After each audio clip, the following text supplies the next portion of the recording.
Hello and welcome to episode 9 of Chewing the Fat with me, Phil Cobley. And me, Adam Furman. Who, bless him, is feeling a little under the weather today, aren't you? Yes. Yeah, when you have a child who mixes with lots of other children, they unfortunately infect the parents. But it's not the vid. No. It's not the COVID. It's definitely not COVID. No, I'm safe. I'm safe standing right next to you. Yeah, had that pleasure on Christmas Day. Oh, yes. Despite being vaxxed. Yeah, triple vaxxed. All my flow tests were negative, but my PCR test was positive. And to be honest, I didn't feel any different. Family's all okay, though? Yep, family's all good. Yeah. My wife and child didn't get it. Mad. Oh, well. Yeah. I'm sorry that you're feeling under the weather, but, but hopefully we'll make it through this episode. We'll blitz through. We will. And, and obviously it's been a while since we released the last podcast. It has been. We had to sort of coordinate with today's guest. We did. So there was a bit of a delay for that. And you've been teaching in your new role. I have. So not many people, some people know, but it's not been announced kind of officially yet, but by the time this comes out, it'll probably be out there. So, but I started a new role with Control F with Kevin Mansell and the like, whom I've been working with for the last couple of years anyway. And now their new digital learning manager. Congratulations! So, thank you. Very exciting. Yeah. Kevin's a lovely guy. He is fantastic. Obviously been on this pod. He has. What was it? Episode 3? It was 3. Yeah, 3. Yeah, around training and certification. That's it. So. So that's really exciting. But you're right. I've been teaching the last 2 weeks, which has been really fun. But I'm also knackered. And I've sort of been up and down the country visiting customers, and I put a post on LinkedIn. It never fails to amaze me the brilliant work that's being done, and the pressure. It's just the sheer amount of devices. Yeah, it's getting more and more, isn't it? Yeah. And it's quite interesting hearing how different police forces are tackling it. It's good to get out there, and obviously we're both ex-law enforcement, so it's nice to still be in that world. Yeah, that's it. It was really nice kind of catching up with some of the students and stuff the last couple of weeks, like actually an in-person training class. It was amazing. Yeah. But so many new, fresh faces as well. So many people kind of coming out of uni. What I've noticed is a lot more people coming out with actual digital forensic degrees rather than doing digital forensics after doing a generic computing degree or something. So that's really, really exciting. So and so kind of getting them hands-on. And good fun. But we have got a very busy show. We have, this week. We've got our special guest. We're happy to announce is Alex Caithness from CCL. Genius, absolute genius. Fantastic bloke, great guy. Really, really smart. A lot smarter than me. Just kind of like mind blowing. Like, oh my god, I wish I was that clever. So yes, we've got that to come. So hopefully you enjoy that. We've got a lot of industry news as well. We have, it's literally exploded. It has. I remember you commenting while we were waiting for this show to come on, messaging me, just like, there's so much, I don't have time to read it all. How do these people do this? I know. The only thing I can assume is that people spent a lot of time with family over Christmas and then just, hid in their office and did a lot of research. Get away from the family after so long with the family, that's it. So, there's been so much going on, and I think we've only been able to really scrape the surface. We have, we're definitely not going to be able to cover it all, but we've sort of handpicked some of the ones that have stood out to us. That's it, a couple of fun ones. So the first one we wanted to mention on the industry news side of things, and this was from Hacker News. And that's the I don't know if you read about this or heard about it. I haven't, no. So Microsoft mitigating a record-breaking, get this, 3.47 terabit per second DDoS attack on Azure customers. A packet rate of 340 million packets per second. I mean, that is a hell of a DDoS. Yeah. And they've managed to mitigate it. Yeah. I mean, if that isn't great advertising for their Azure portal and the platform, I don't know what is. 3.47 terabits per second. That's not bad. That's absurd. Oh, the computing power, the network power. Crazy. Mad.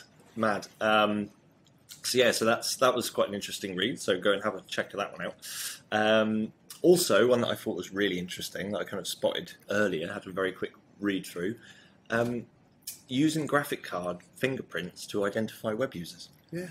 You can actually get an identifier. It's almost like the power of being able to identify devices by their power signatures. Yeah. But yeah, this is a way of identifying individual computers to kind of identify individual users effectively. Yeah, that is through the signatures and fingerprints left by their graphic card when they visit web pages. And absolutely crazy. I mean, yeah, it's terrifying. So yeah, there you go. Another one to have a read of, I would suggest. Yeah. I think that's quite interesting. I think that'd be really interesting from a forensics perspective, not just in general. Yeah. Just kind of see how that works. So, especially in sort of the CSAM area. Exactly. Could be a very powerful investigative tool. Yeah, in fairness. Could you imagine the authorities you'd need to kind of do all that kind of stuff? Wow. Yeah, that'd be quite a big application. That would, and the judge would know, the magistrate would no doubt be like, "What? Yeah, what does this even mean? You want to do what now?" But yes, well, so put the link in the comments as always. Andrew Rathbun, who we had on the show in episode 8 last time, he's been busy as always, and he's released another. Have you done your homework? I have. And he would have seen me on GitHub. I kind of went on the repo, started doing some forking and kind of changing, and he accepted the changes. And it was really cool. Well, you've been a good boy. I have. I did what I was told. I didn't do it before Christmas. I did it between Christmas and New Year, so I was a little bit late. Yeah. But yeah, I did do it, and then he asked me to, when I corrected some of the changes that were purposeful, like spelling errors and stuff, to make sure you can do it.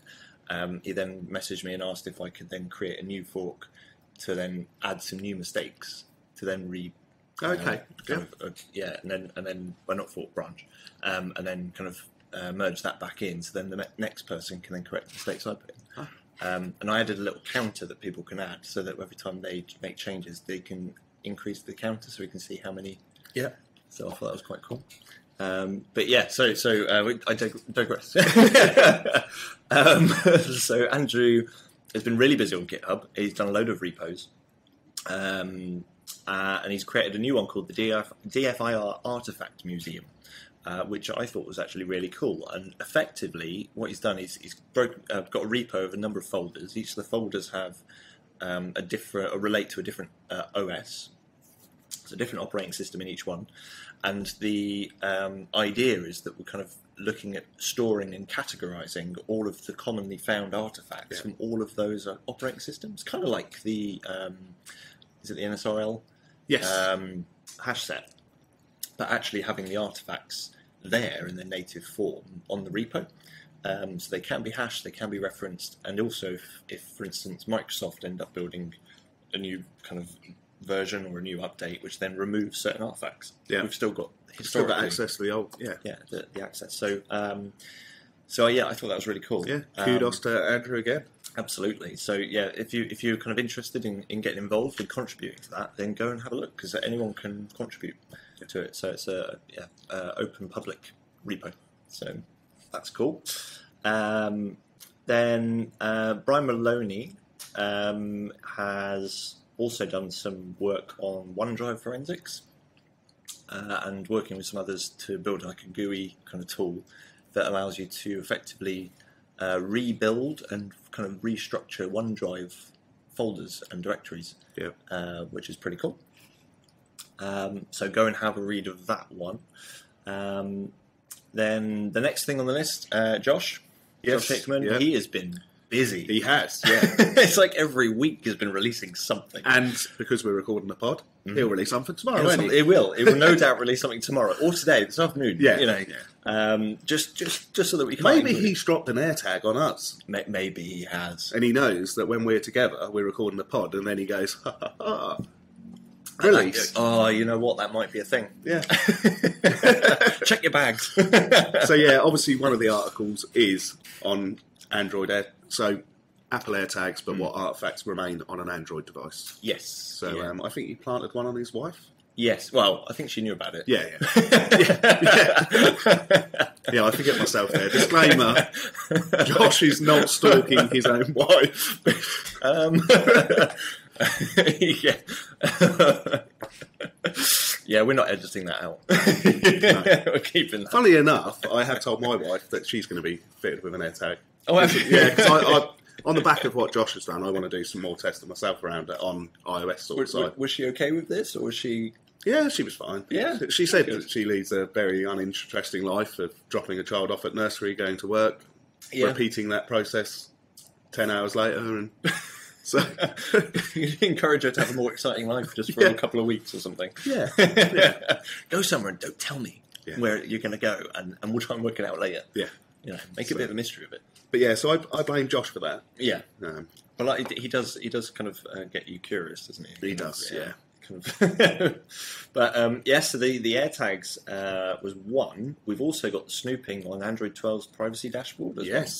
And you've had a read of that one, haven't you? I have, yeah. A great article, really. And in relation to today's guest, all of sort of the artifacts that remain are all in binary XML. Yeah. Which Alex has wrote a script for, which I believe Josh used to decode that information. So and I think we'll talk about it this afternoon. But didn't he work also with Briggs? And that's now in A-Leap. It is, yeah. Fantastic example of the it's community just a coming community, together. All these great minds kind of working together. So, but yeah, we'll link out to those from Josh because they are, as always with Josh, detailed, amusing. And Josh, I even like the fact that you put a Bluey GIF on there. Anyone with children will know what Bluey is. I don't. No. Funnily enough. But to be honest, even without children, if you watched it, you'd enjoy it. It's on Disney Plus. Is it? Are you trying to say something about me? I've got a simple child's mind. Or something. No, it's one of those cartoons that there's something in the background for adults. Oh, right. Okay, yeah. Disney are very good for that. Yeah. Very good for that, aren't they? Okay, maybe I'll check it out. I don't know. Maybe I'll wait till I'm like babysitting my godkids or something and use that as an excuse. That's a good idea. Yeah. Or when you're feeling rough, when you've caught this cold front. Or you mean next week? Yeah. When I'm like just broken. I'm messaging you. What did you do? You infected me. But you'll be happy because you'll be watching Bluey. Yeah, I do actually have surgery next week, so I'm actually going to be like working from home for a couple of weeks. There you go. So, but if I'm going to be, I don't want to be ill. No, be in bed, not able to really move from surgery, and I'm going to be like ill as well. That's going to be horrible. Well, if you are, I will have to send you the Moana GIF. Yeah. What can I say? Except you're welcome. And this is why we're friends. And we're up against time, so we are up against time. We are. In fact, yes, we need to hurry. Okay, so very quickly, last few bits. Kevin Pagano, who does all the Start Me page and things like that. He has done some articles on FireFox. Yeah, he released 3 brilliant articles. Retweeted them from our Twitter account, and we'll share links to all 3 of those. But fantastic, brilliant work. So well done, Kevin. There was Joshua James, DFIR Science. Yeah. So he's done some work on TryHackMe. If no one's heard of it, hopefully you have. But if you haven't, it's a really great site for learning skills, things like a lot of pen testing, a lot of kind of. Did you see what else Josh has been up to? No. Let me see if I can find the link. Oh, no. He basically pulled apart a TV show that was using forensic tools. Oh, really? Yeah. Let me see if I can find it. Okay. Live research on the show here, ladies and gentlemen. Well, while you're doing that, yes, I'll talk about this article. So, so TryHackMe, it's a website you can go on, you can learn all sorts of different things around pen testing and kind of blue team, red team type things. And a few Criminal Minds. Bits. Oh, sorry, right. Criminal Minds. Yeah. Okay, cool. So, he reacts to the episode of Criminal Minds. Oh, so kind of one of those, it doesn't happen like that kind of things. Like every cop show on TV. But all of the stuff Joshua does, I love. And he's got one of those therapeutic voices. He's got a very good voice for it, hasn't he? Yeah. It's very calming, very soothing. Yeah. He should maybe like do Audible books or something. Yeah. He should, I'm going to put that out there. He should do some of that. But yeah, so on TryHackMe, he's done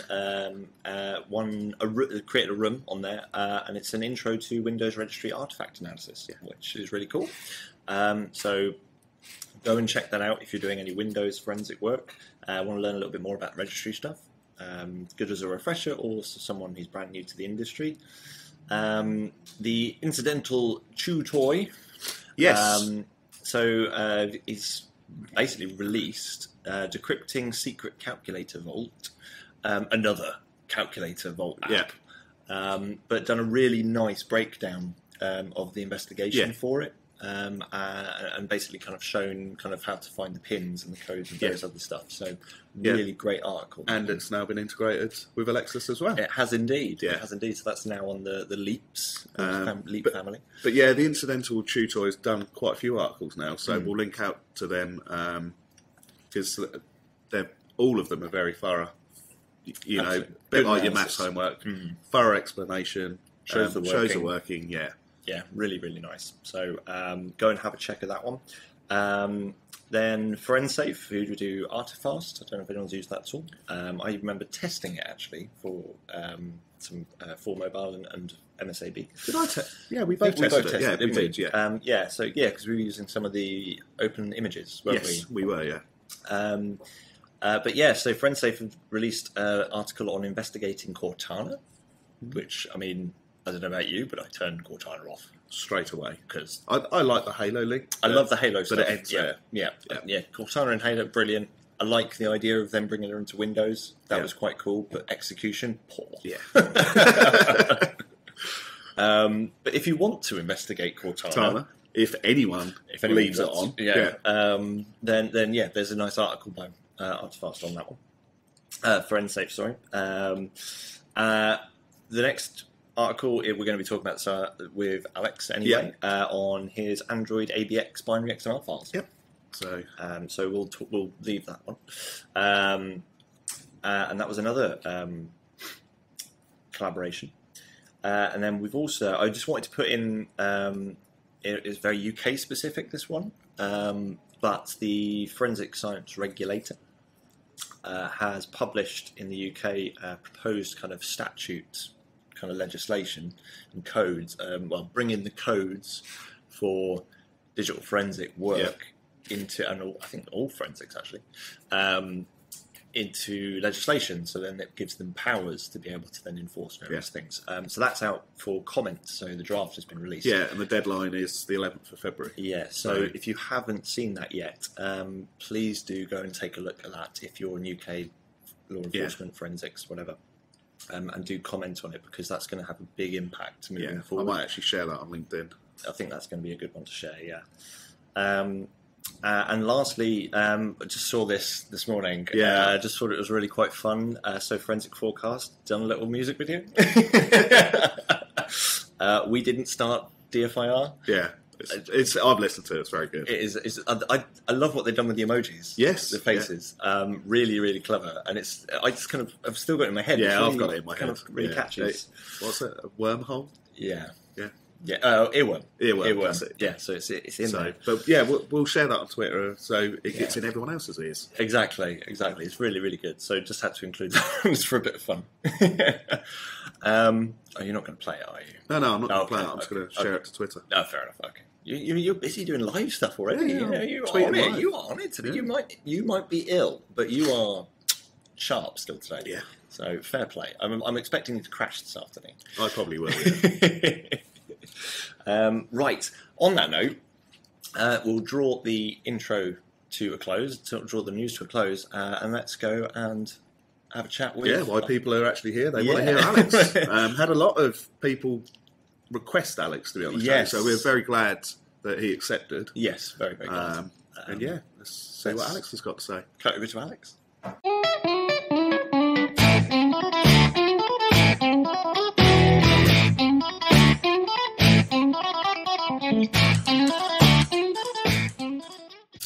And just like that, we're back. With a guest. with our very special Definitely guest. more intelligent than us. Alex Caithness is waving. For those who are listening on Spotify, he just waved. Yes. I feel special. And Alex has taken a day off work today for this podcast. Yes, feel very, very honoured that you've taken it, because you've obviously taken it off purely for this, for you and the listeners and viewers at home. But welcome, Alex. Thank you ever so much for Thank coming. It is a pleasure to have you with us. How are you doing today? Pretty good. It's day off for this particularly, so that's nice to know that I'm not having to go back to Python or whatever it was I was doing yesterday straight away after this. So that's all good. Oh, bless you. Well, thank you for taking the time. We've been really excited to have you here. Lots to talk to you about, lots to ask you. We're going to grill you for the next kind of 30-40 minutes. Drain all your knowledge out of you, kind of sunk dry. If that's okay. And that's consent. I should leave now, shouldn't I? No, you have my consent. Please proceed. I'm just going to email a little thing. If you could just digitally sign that. It's like a waiver disclaimer. Awesome. Right, well, for those of you who, I think most of the listeners will actually know of you, if not know you. You've done a lot for the industry, and we'd love to hear a little bit more about it for anyone who isn't aware. But could you give us like a little bit of an intro as to kind of who you are? It depends on what persona you want to have today, Sure. But you're kind of who you are in like the forensics world, and how you got here, and what it is that you actually do. So I work for CCL Solutions Group, CCL Forensics, depending on which part of the company you're talking about. My official title is Principal Analyst, but I don't really know what that means. I guess it means I have principles, and I work in the R&D department. My background before that was that I wasn't an analyst in the mobile side, the real forensic side, doing the proper work, the difficult stuff. Shots fired. PC analyst. It's going to be like that, isn't it? It's going to be like that. So I did that for a few years, and I joined CCL about 6 months before the first iPhone came out. So in terms of getting into that side of the industry, it was like a really, really fortuitous time, because not to buy into the Jobsian cult of personality, it changed everything about that side of the technology, and therefore everything about what we did. But even before we really saw that sort of second wave of smartphones, when I was looking at stuff coming out of the tools, XRY 3.4, I think. Wow. That was my weapon of choice. We were seeing stuff that was being extracted from the phones that wasn't being processed by the tools. So stuff like on a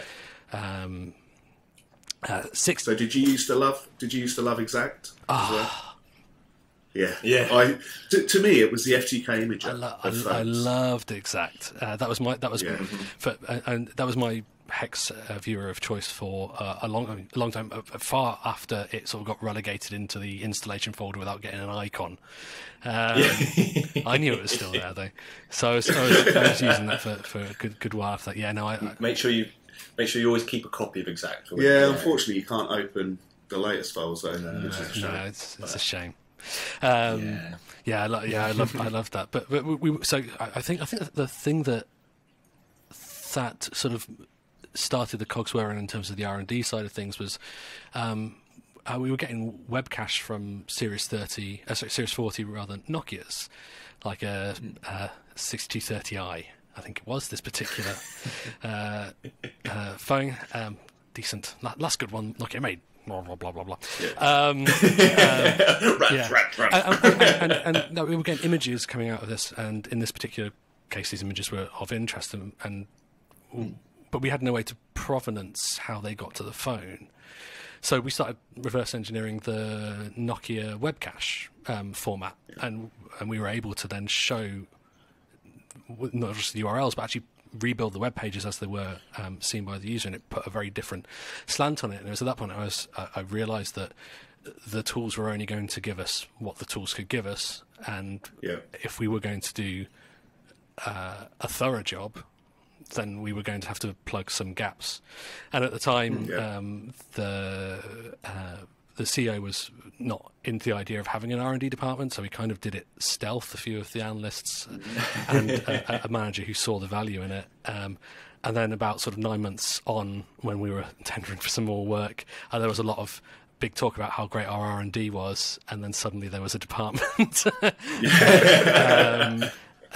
And sort of I transitioned from sort of doing half and half casework and R&D, and then moving on to doing R&D primarily, and a lot of that was just sort of sat in the lab acting as sort of third, fourth line support, and that was the bulk of my job for years and years.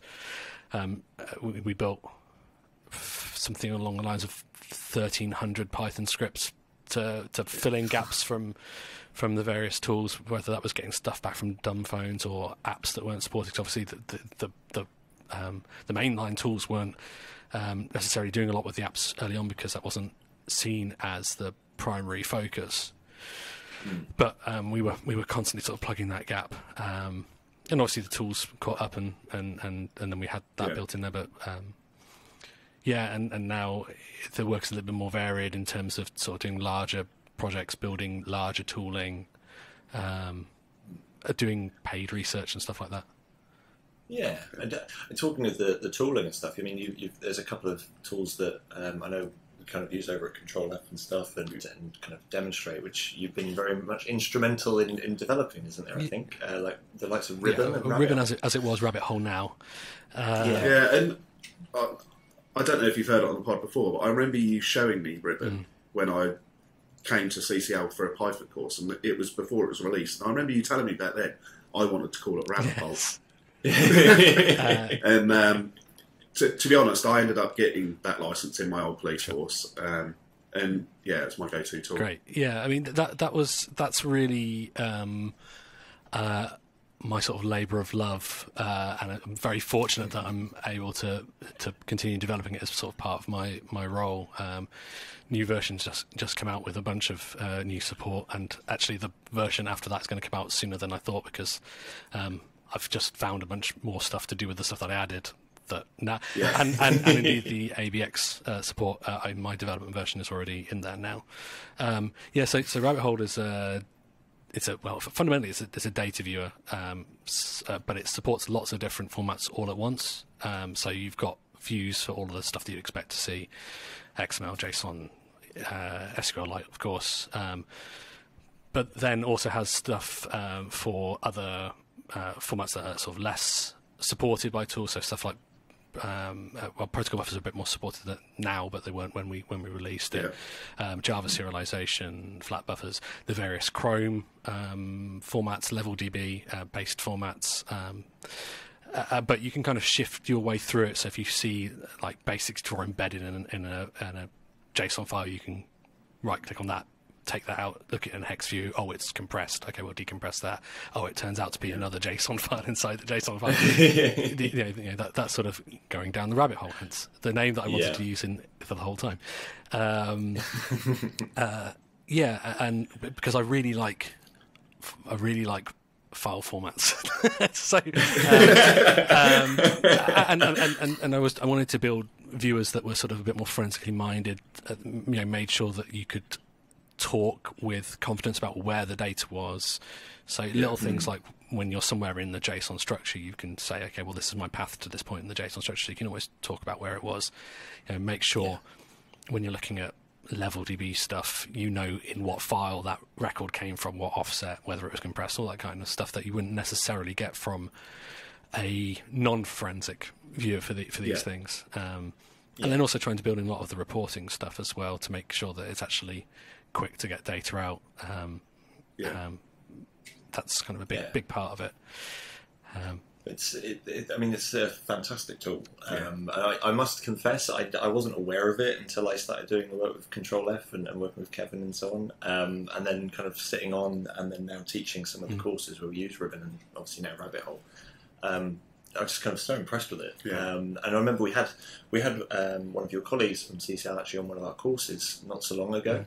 And most people we introduce Ribbon to, kind of like we showed them on the course. Well, it was Ribbon then. Back then it was Ribbon. Because I think the RabbitHole stuff was just coming out but hadn't yet got there. And I remember we normally show people the tools and stuff, and alongside other tools, and then they do some scenarios, and then they get to pick which tools they use during the scenarios. And then a lot of people go with some of the others because they're not familiar with it. And I just remember one of your colleagues coming on and was going, well, I use Ribbon every day, all the time, so I'm just going to use that for everything. And it was really cool. It's like going, well, you can actually use it to do that. And he's like, yeah, I'll show you how to do it. I learned so much. This is why I'm currently writing the training course. Did Alexis reach out to you? Because I told him about the software, and I think he was going to reach out to you. And I said, I'm sure Alex will look after you. No, he's got. I think he's got a link to a trial version now, and has looked at all the videos and stuff. Yeah, absolutely. Great stuff. But yeah, anyone who's listening who isn't familiar, and this isn't a commercial plug. But we'll put a link to the latest video that's been put out. Absolutely, yeah. So, because it is a really, really powerful tool, and so lightweight as well. It's the tool that I almost everything I build is entirely selfish.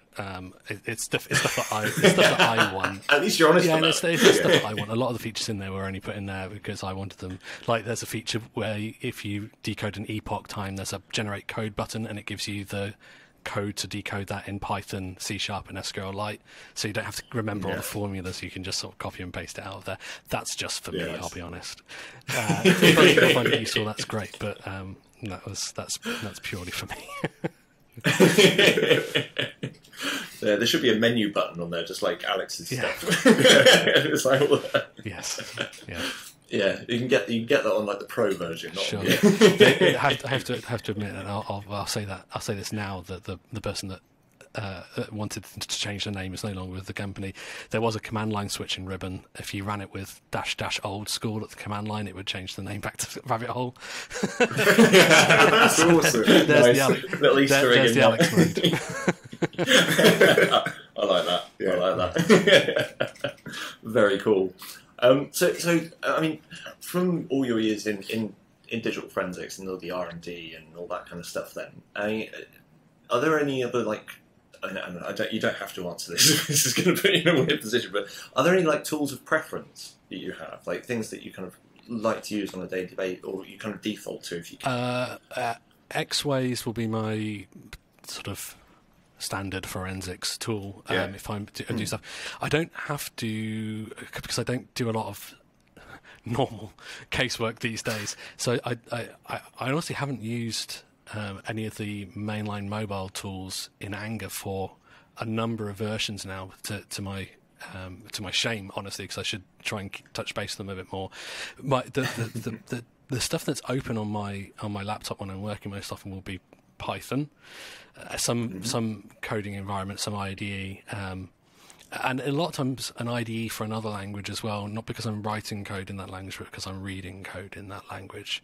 So a lot of the reverse engineering stuff I'm doing, I don't necessarily...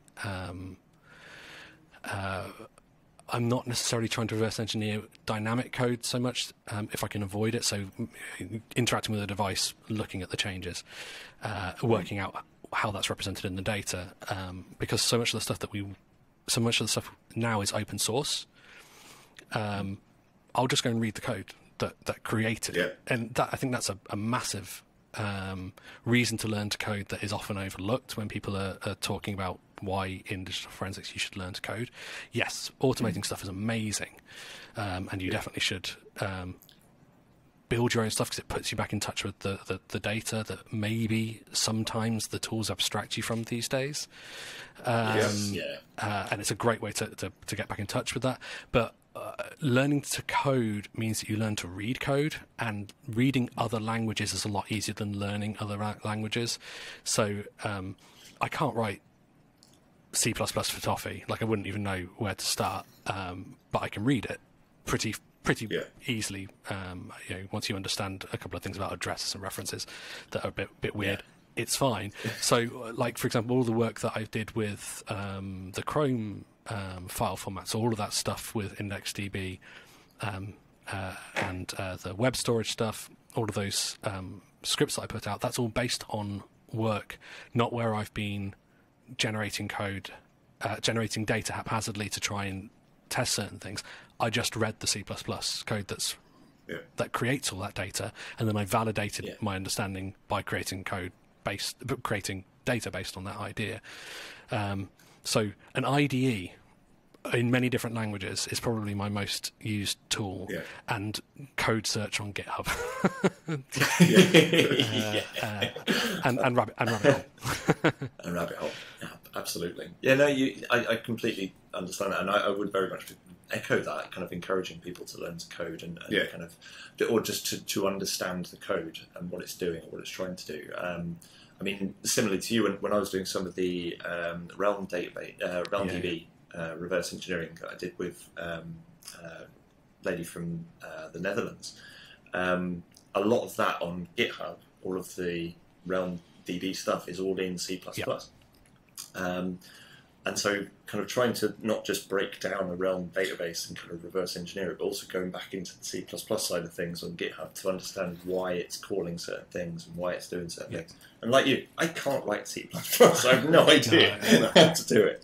But it was so useful being able to go in and just kind of look and kind of go, okay, what is this actually trying to do? What am I looking at? And trying to interpret it in some way. And so yeah, I would very much echo what you say to anyone out there who's kind of, thinking about kind of doing anything with reverse engineering. It gives you certainty, which is something that I think, if you look back across the last, I'll say 14 years, because that's how long I've been involved. If you look back halfway back there, you have a lot of people putting blogs out, which are based upon, I've looked at this stuff and I'm pretty certain this is what I'm seeing because I've done extensive testing. But you can never have complete test coverage. So being able to have that actual certainty and say, I know it works this way because the code says it works this way is really, really useful. And there's a lot of places where we can do that now. Anything to do with Android system artifacts, anything to do with Chromium, and therefore a wealth of other applications. I've done a lot of work on Telegram as well, which is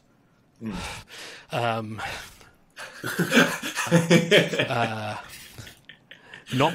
For anyone who's listening to this, the facial expression is a picture. It's not my happy place, I have to tell you.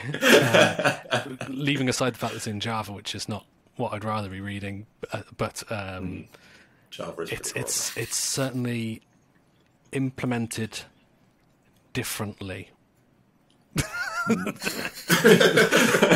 don't know why you're being diplomatic. No, I'm sure there are reasons for it. But in the case of just taking that a step further in terms of looking at the code and understanding it, in the case of the way that we're dealing with a lot of Telegram data, we've actually taken it a step further because it's a nightmare to try and maintain parity with the original code. So we just use sections of their code to process Telegram data. The code for reading all of the various interesting serialization formats that they use is there. So we make use of that code. We reserialize it as a more usable format, and then our processing scripts works on the processed version of that instead. So we have even more certainty there because we're actually using the code that they created. And I think that's the most important part, is if you've got to present your findings at court, it's not good enough saying, I'm pretty sure this is, you need that certainty, which is what you get from code. Absolutely. No, I love that kind of reusing some of the original code as well. When I was building the ABX stuff, the Android binary XML stuff, it was really difficult to have controlled test data because you were never quite sure what the original data going in was. So similarly, in that case, I took chunks of that part of Android. I monkey patched out the bits that called out further than it needed to, and then I created a program which would take XML and convert it to ABX, and then I knew that when I was converting it back, it was being converted back correctly because I had my input as well. So I was able to validate my own script in that way, because although I read the code and I understood the code, I didn't have decent test data. Well, no, that's not true. I had really good test data, which was provided by Josh and Alexis, but I didn't have control data. So, if I'm putting something out for other people to use, I want to have that level of confidence if at all possible. And that. So you mentioned the binary XML and the AVX kind of side of things, and your collaboration effectively with Josh and Alexis. So, I mean, how did that all kind of come about? I mean, what kind of prompted all of that work to kind of Josh had been talking to Alexis about it. A day had passed and they hadn't got a concrete answer yet. Alexis put out a tweet. I was not drunk, but I had been drinking, and I usually try and separate. I try not to do forensic stuff outside of work hours, if possible. I used to don't drink and differ. I used to, but I've got a 3-year-old child, and I don't have much free time to myself anymore, and so I end up doing music or playing computer games usually if I actually have time to myself. But this was a binary serialization format, and that might not be many people's jam, but that's really what I like. Like I said, I really like file formats, and even like I was there on my phone, so I was trying to zoom in on the hex view, the screenshot that Josh had put up. So I got another beer and some pretzels, and by that point it was bravado because my response to Alexis asking, do you know how this works, was not yet. So by that point, it was pure bravado that I was like, okay, well, let's speed run reverse engineering, basically. But it was easy to do in a night. Most of the work anyway, because it was once you found the part of the Android source code which governed this data, you could quite quickly read it and understand it and translate it or transliterate it to Python essentially.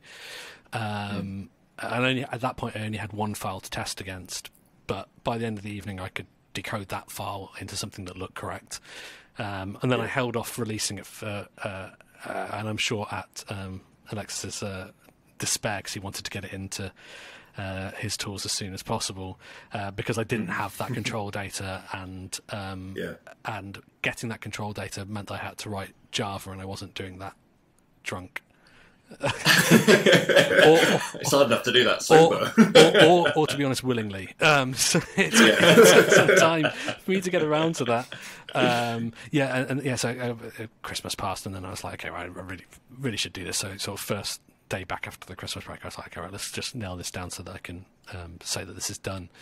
And in the meantime, Josh and Alex have been sort of drip feeding me some more test data, which was really, really useful because it was just showing that everything was working as it should do, and also that some stuff wasn't working because I got I said to Alexa, you can use it, have access to the private repository, don't publish it yet because I don't think it's right yet. He got it to crash, which is great. I like crashes. It's why I say don't silence exceptions in your code. I think there is, just as a sign, I think there's a tendency with people putting out and probably in other communities as well, but I'm exposed to it in the DF community, people tend to wrap a lot of things in tries, like big chunks of code in tries, and my plea would be to those people, let your code crash if something is wrong. Please don't silence those exceptions, because that's where you end up with either stuff not getting processed and you don't know, or stuff getting processed wrongly. I'd rather that my code crashes and I can fix the problem. So here's my plea to people doing Python and digital ethics: try blocks, no more than 3 lines. Preferably only 1 line. Two is okay, but rather than like here's a new software program. Try in one big try. It doesn't crash. You're right. It doesn't crash. It will never crash. But you also won't know when it goes wrong. So that would be my plea. But yeah, he got it to crash with some test data. So we had a bit of back and forth trying to work out why, which then spurred me on to create the control data to really understand what was going on. We got to a point where we had, I think, 1-to-1 parity with the Android source, more or less, at least, certainly for the stuff that we're likely to encounter. And anything that we encounter outside of that, it will crash. Because I'm throwing exceptions. I keep saying throwing exceptions. You don't throw exceptions in Python. You raise them. It's much more civilized. So that was really good. And then obviously write it up so people can understand what's going on. And I also published the code to generate your own test data as well if people wanted to do that. So the Java app that I use to create my control data, that's on the repository as well. So people can make use of that. And that meant that the Leap series of tools had support for ABX before any of the commercial tools did. Yeah, which is brilliant. So, yeah, it was really, really cool just kind of seeing that come out. And yeah, I bet you that must have been a proud moment. To kind of go, oh, that's really cool. I mean, and that's really great because I think traditionally I've actually been historically pretty bad at collaboration. Like I've put a lot of stuff out, but I haven't really collaborated within the community, and that's kind of something that I've sort of reflected on the last sort of 12, 18 months especially, is that I was putting a lot of stuff out but not really taking stuff back or working with people. So that's something I'm definitely trying to get better at. My colleague was at one of the open source digital forensics conferences, remote ones, and he was looking at all these people presenting. I think Alexis was one of them probably, and he sort of went and looked at all of their projects, and like 80% of them were using our code, and I was like, I feel like I should be more involved in these sorts of projects because it's great that people are using our code, but I should be talking to these people and making sure that it's doing what it needs to be doing and improving upon it. Because our binary P list. I think that's the first one I told Alexis about. Is I actually linked out to it for your code, so that's probably where it started. Yeah, I mean that loads of that. That's if you search CCL_BP list across GitHub, a lot of projects are using it. More for it's binary P lists are supported in Python's plist library now, but the NSKeyed archiver unpacking stuff isn't. And so a lot of that's being used there. So it kind of made me realise that the impact can be better if you collaborate a little bit more. So trying to get more of those sort of things outside. And luckily, CCL are really happy for us to be doing open source stuff. They see that it's management see that it's important that, given that we take so much from open source across everything that we do, it's important that we're putting stuff back out there, and whether that's fixing stuff in other tools or putting our tooling out there as well. That's really important. Yeah, I like that kind of people recognising, like your managers recognising that kind of you can't just take, you kind of got to give back as well. And, I mean, that's what a lot of the stuff we do on the show is all about, is trying to encourage people to kind of get involved in that community and share knowledge, share expertise, share code, contribute. I mean, the kind of chat we had with Andrew Rathbun about GitHub and kind of Alexis about kind of Python and some of the work he's been doing, just trying to get people to, even if they can't code, just to kind of get involved and just to kind of get used to kind of contributing and going, oh, there's a spelling error here. Yep. Yeah. Even simple things like that. Yeah, I mean, the first pull request I got for the Chrome stuff was a spelling mistake in the README, and that's good. Yeah. That's an easy one for me to merge.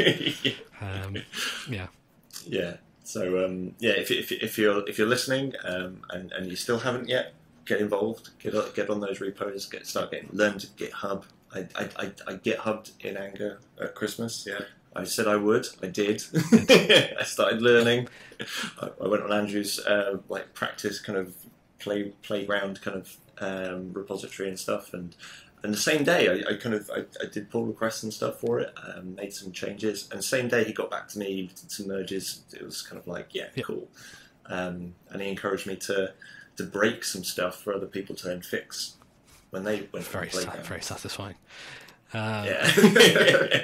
It felt wrong actually. I was purposely doing spelling mistakes and things like that. And I was just like, I don't want to do this. OCD. I've written some incredibly devious Python code that intentionally breaks stuff in the past. It's good fun. Python's very permissive in terms of what you can do with stuff that makes it behave in weird ways. And I love all that stuff. Is it a feature? Is it a bug? Should people be doing it? Probably not. But it's fun that it has all of that permissiveness in it. Yeah, for sure. Nice. It's a bit like Alex's favourite picture of the pigeon flying as a helicopter. Yes. Every time I think of that picture, I've just got this kind of like sound effect in my head. It's like that. Every time I see it. Awesome. Well, I'm going to say my favourite line. Unconscious of time. Aren't we all? Yes. But I don't want you to get away without telling us a little bit about your music background. Because you're in a band, aren't you? Well, my degree is in music. It's not a technical degree, but I've always said music is just applied maths anyway. So, but to be clear, my degree is in music, but I first programmed when I was 6. So I mean, I've been involved in that side of things as well. So it was one of those situations where the degree ended up being the hobby, and then the hobby ended up being the job.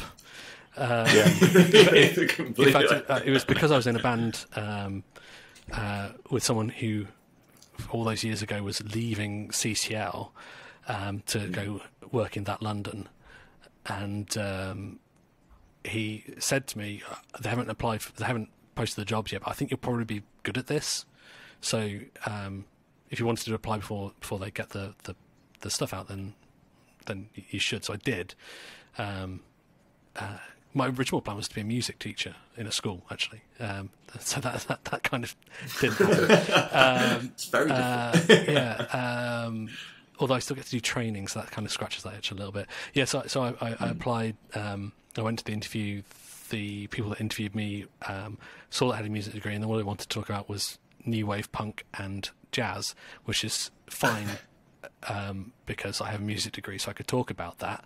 It's a good thing they didn't ask me about forensics, because I didn't really know anything. And that's actually just kind of, as the person that interviewed me later told me, he just liked the cut of my jib, so they gave me a job. Brilliant. And the rest, as they say, is history. But yeah, yes, I have, ever since I was 11, played in bands. Progressively heavier and shoutier bands, and the current one is quite heavy and shouty. I'll send you a link. Please do. And please do. If you're happy for us to share it on the, of course. The comments. What sort of band member would I be if I wouldn't take every opportunity to plug my band? Exactly. Yeah. It's like that kind of like, oh, by the way. But a lot of what I do, now is at home, at least, is synths. Hang on, this is my current baby. Let me just get it from. Yeah. Okay, I'm excited. I'm excited. What is it? This is one of my current. Oh my gosh. That is a lot of cables. Yeah, I love it. But you see how this might appeal to someone who likes reverse engineering stuff, right? Yes. Yes, I can. So that's one of my that's my modular setup. I have a lot of synths. For anyone listening rather than watching, can you just explain to us what we're seeing? So this is a relatively small modular synth setup. Whereas most synths that you would buy, you press a key and then it makes a sound, and then you turn the knobs to change the sounds. What's actually happening there is you've got multiple different aspects. You've got something that creates a sound, you have something which changes the brightness of the sound, the volume of the sound. You have then ways of changing that brightness and volume of the sound, and they are pre-wired inside the synth to connect up in a logical way. In Modular, you get to connect them however you want. It looks like an old telephone switchboard. It's amazing. It's awesome. Yeah, I love it. Yeah. So this is I use this either to make weird, unpopular ambient music or weird, unpopular techno. Either is fine. I don't even know what this patch is. I did this ages ago. What is it? It looks like it's probably a drum patch, maybe? I don't know. I love that you can just look at all these cables. I mean, it looks like it's some kind of bomb you need to defuse or something. Yeah. It's just like, it can sound like that. But yeah, I have a lot of synths now, and one of my alter egos is as a synthfluencer on YouTube. Synthfluencer. So along with the digital forensics and the shouty stuff, I'm also a very softly spoken synth instructor, if you like, on YouTube. That's amazing. On YouTube as well. So that's my other alter ego. Please share a link with that as well. Do you want unpopular ambient or unpopular techno? I can give you both. Both. Yeah, both. Absolutely. Yeah. Sure. I love it. I think that's really cool. Yeah. I want to hear it in action now. Yeah. Okay. I'll send you one each of the modular doing unpopular techno or unpopular ambient. Nice. Would it be upsetting if we ended up making it popular? Would it be like? Would that just like grate a little bit? I mean, it's all very niche, and that's fine. That's fine. I think you'd struggle. I don't know. Perhaps it will appeal to the digital forensics world. Who knows? I'm gonna try and listen to it when I'm working now. And have it on in the background. I'll send you a 27-minute long drone piece then. In which case, do it. Yeah, I'm willing to accept the challenge. Sure. Yeah. It's when I come back on the next episode and I've got a twitch. It's done things to me. So the Shouty Band, what's the band called? The band's called LongFallBoots, and if you get the reference, you get nerd points. But LongFallBoots. It's pretty neat. It's pretty niche. So it comes from. Have you played the video game Portal? Have you seen the video game Portal? Yeah, yes. You know how you don't take fall damage? You don't take fall damage because you are wearing LongFallBoots. And that's where that came from.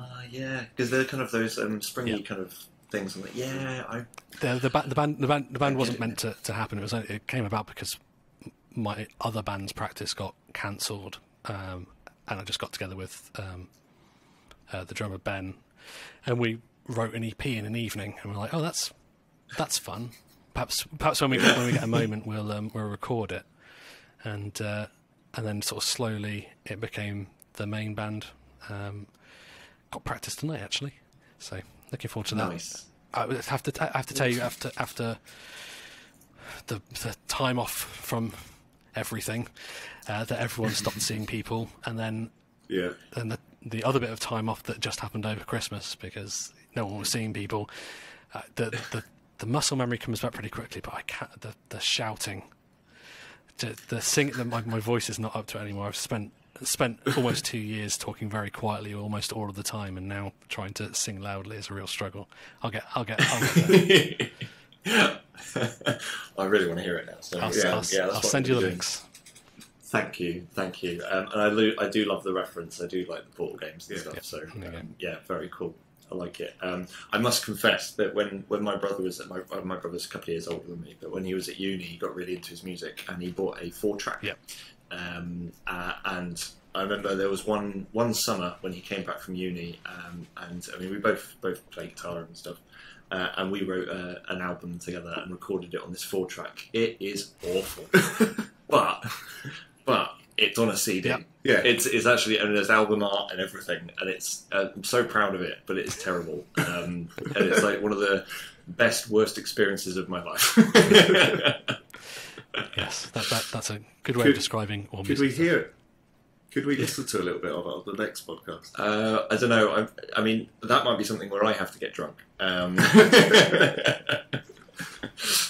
But yeah, you know what I'm like. If I'll get drunk, I'll be like, yeah, I'll play it, fine. Sure. There must be a chewing the fat drinking game that you can devise so that you can get drunk throughout the episode and then work up the courage by the end.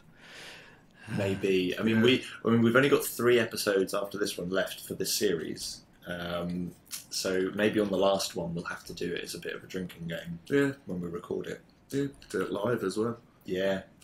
Well, we are planning to do a live one, aren't we? Yeah. So in June. Yes, that's going to be exciting. But yeah, we do need to come up with a drinking game. I quite like that. I like the sound. Every time you're conscious of time, do a shot. Yeah. He'd be. Yeah. I'll be on the floor. I'm going to have to get that on a t-shirt. You are.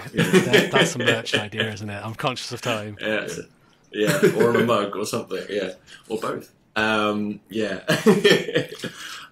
Okay, wrapping things up.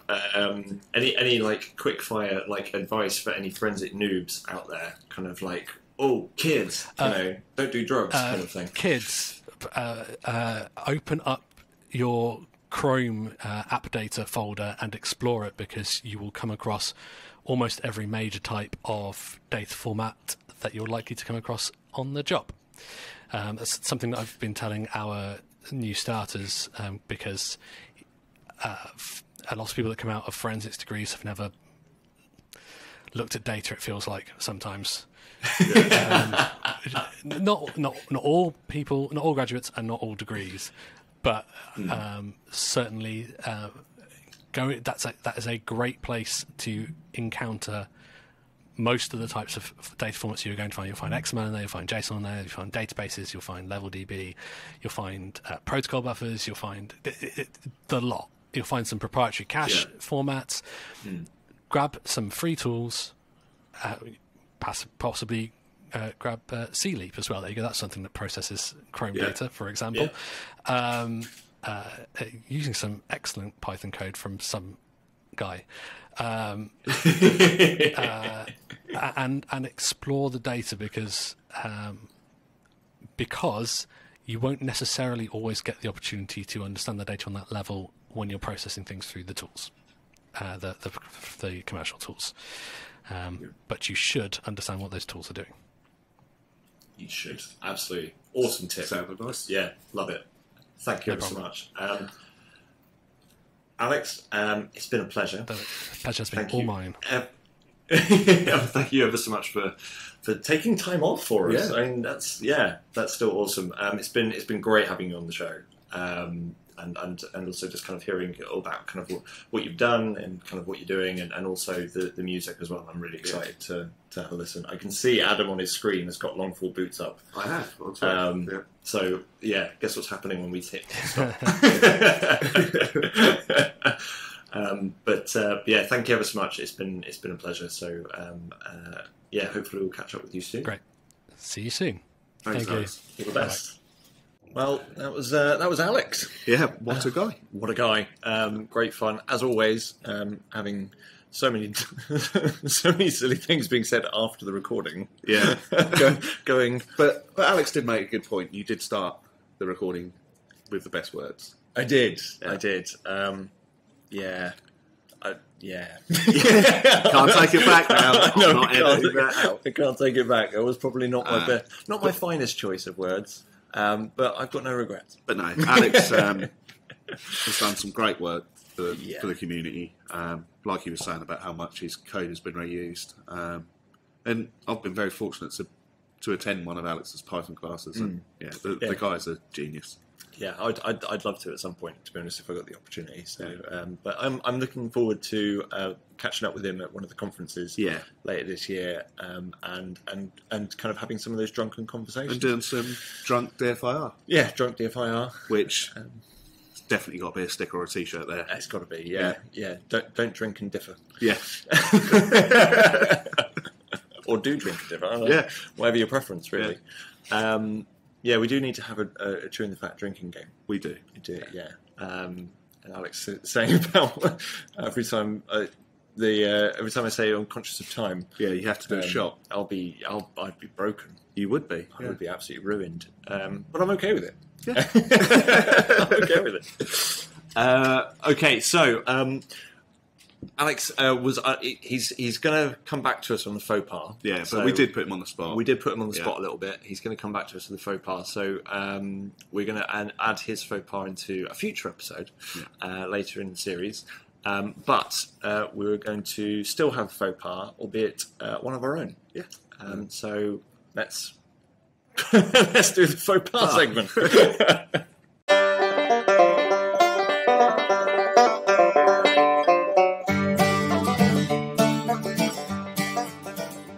And we're back. And we're back again. I'm still not used to all this recording stuff. It still throws me every single time. I'm probably never going to get used to it. No. I didn't realise Alex has done loads of editing on his YouTube channel. So maybe I'll send him the files after this. And maybe he could do it for us. Yeah. I'd have no doubt he'd do a better job. He'd probably. Well, no, you do an amazing job. Yeah. I have every faith in you. I do normally have a toddler asking me if I'm talking to boring people. If you're talking to me, then yeah.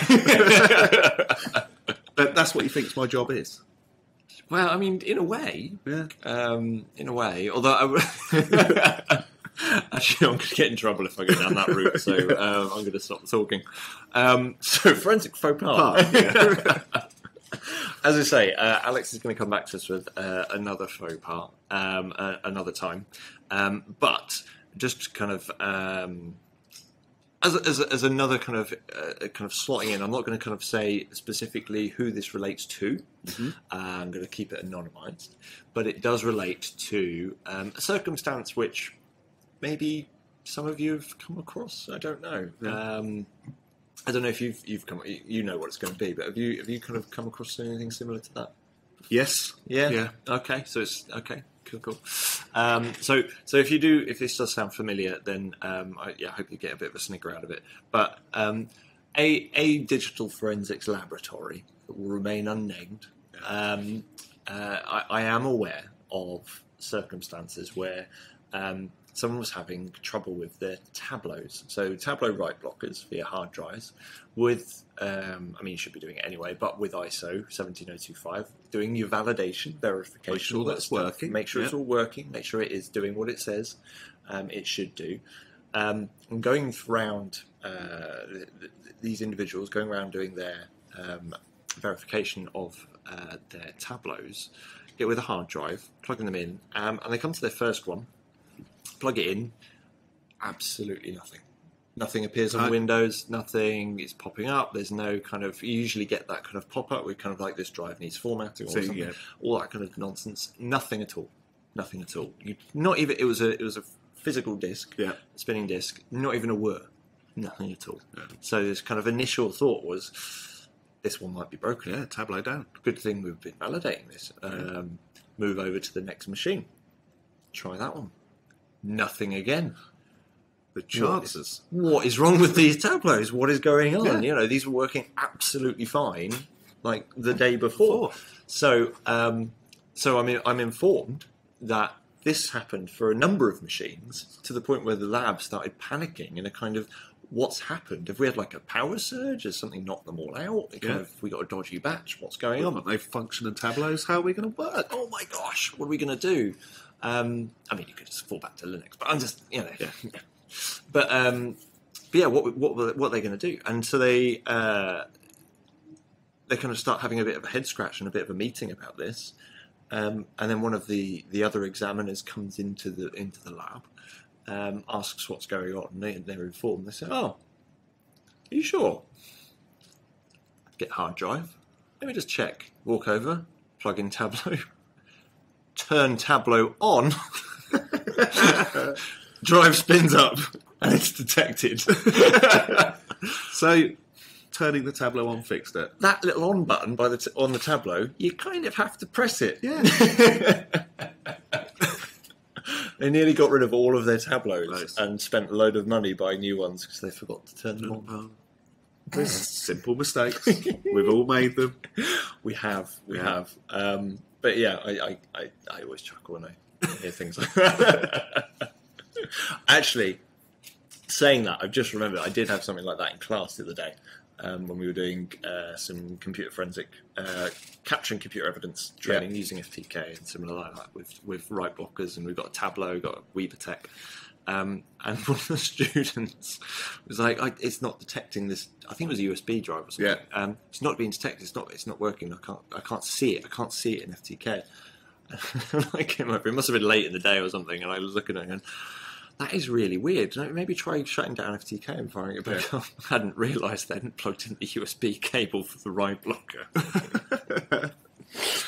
I was just looking at it. The power light was on. Yeah, but you never suspect the simplest things. I remember helping a customer troubleshoot a kiosk, and I think me and my colleague had been on a conference call with them for about an hour. And what it rolled down to is the Ethernet cable wasn't plugged in. But did we ask that question first? No.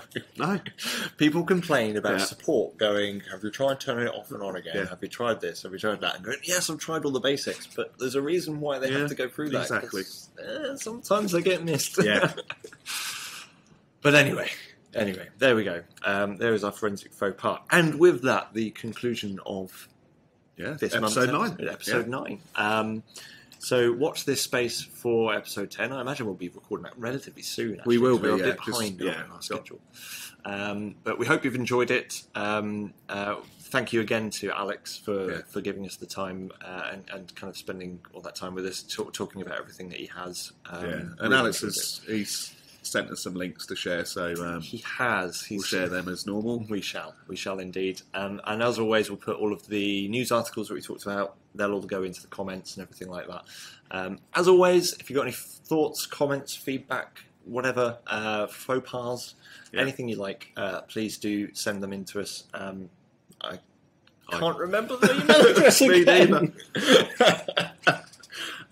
What we need to do is put it in this image behind us for people on YouTube, that they'd be able to see it. Yeah, that's true. And then we could just read it off the screen, couldn't we? We could do, I need you to do some filler, while I kind of find this. While we remember the Gmail account again. Yep. Nearly there. It's loading. Podcast.ctf@gmail.com. There we go. Smooth as anything. And on that note, it's goodbye from us, I think. And wish everyone a wonderful new year, because the last pod was last year, wasn't it? That's true, yeah. Happy 2022. Yeah, and today, the day we're recording, is 2222222. Yeah. I didn't even think about that. Yeah. That's creepy. It is. We'll see you next time. See you next time. Bye.